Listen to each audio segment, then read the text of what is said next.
pour voir à quel point euh, ce sont nos mots, notre façon de raconter le monde qui le crée, la linguistique, c'est vachement intéressant. Vous savez comment ça se passe dans le cerveau? C'est pas j'ai des idées et je trouve des mots pour les traduire. Dans le cerveau humain, c'est techniquement, typiquement le contraire. C'est en fait j'ai des mots et avec ces mots-là, je peux fabriquer de la pensée. Je peux fabriquer des pensées. C'est dans ce sens-là que ça se passe. Du coup, par voie de conséquence, si on m'enlève des mots, on m'enlève des chemins de pensée. Si on remplace certains mots par d'autres, ben, on me donne certaines routes de pensée au lieu d'autres. Imaginez un gouvernement qui contrôlerait le vocabulaire de son peuple. Vous arrivez à imaginer ça? De fait, on y est un petit peu là. Ah, on n'y est pas un petit peu. Hein. Ouais, c'est ça. C'est pas d'imagination. C'est pas d'imagination. Hein. On est en plein dedans. Et ça, entre autres, on est en plein dedans, ça, entre autres, grâce à deux univers, il me semble, particulièrement. Le monde du social et le monde de la culture. On y est en plein dedans, entre autres, par l'attribution des subventions par projet. En fait, il y a eu une époque où tu avais 2 centres sociaux ou 2 théâtres, et ils touchaient de l'argent pour travailler. Puis ils bossent ensemble, les gars. Puis un jour, ils ont eu là-haut, à Paris, cette magnifique idée de l'attribution des subventions par projet. Du coup, c'est le centre social qui aura le plus beau projet qui va avoir le plus de sous.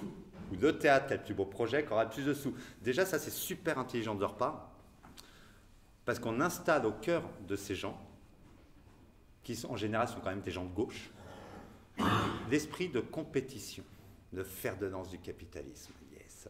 Ah, ça y est, j'ai lâché gros mot. Excusez-moi. Et en plus, on sait comment ça se passe. On sait que si on veut avoir notre subvention, va falloir dire les choses dans la façon que dans les bureaux, ils veulent l'entendre. Hein.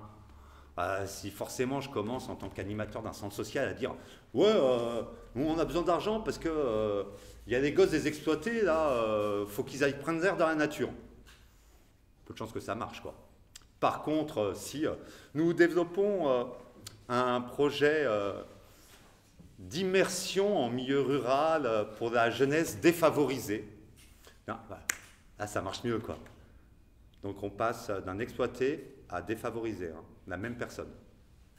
Dans un cas, c'est quelqu'un qui est exploité, donc il y a un exploiteur. On va monter des barricades, faire des manifs, quoi, se mettre en grève. Dans l'autre cas, il n'a pas de bol. Hein. On ne va pas lutter contre ce manque de bol, on est d'accord. Et ainsi de suite. Par ce biais-là, en 30 ans, le champ sémantique français a complètement changé. On nous a fermé des portes à notre pensée. Alors j'ai l'impression que c'est en train de plus ou moins revenir, tout doucement, qu'il y a des gens qui ont bien bossé, comme Franck Lepage, grand merci, qui ont mis vraiment tout ça en lumière. Donc petit à petit, peut-être qu'on va réussir à se réapproprier des mots. Le vrai combat, il est dans les mots, quoi.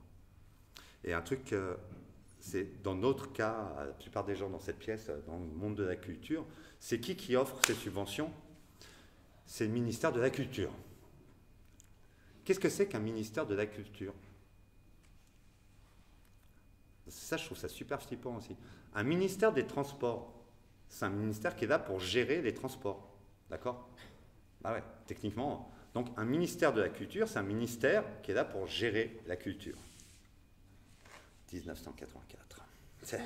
Est-ce que vous savez quels étaient les 3 seuls pays au monde à s'être dotés d'un ministère de la Culture avant la France de 1948? Oui, toi, je sais que tu sais. Juste devinette. Chut, garde, on va voir si ça devine. Devinette, 3 pays au monde ont eu un ministère de la Culture avant la France de 48. La Chine, Non, l'URSS, pas loin. L'URSS de Staline. Hein? L'Italie de Mussolini et l'Allemagne nazie. Les 3 seuls pays au monde à avoir eu un ministère de la Culture avant la France.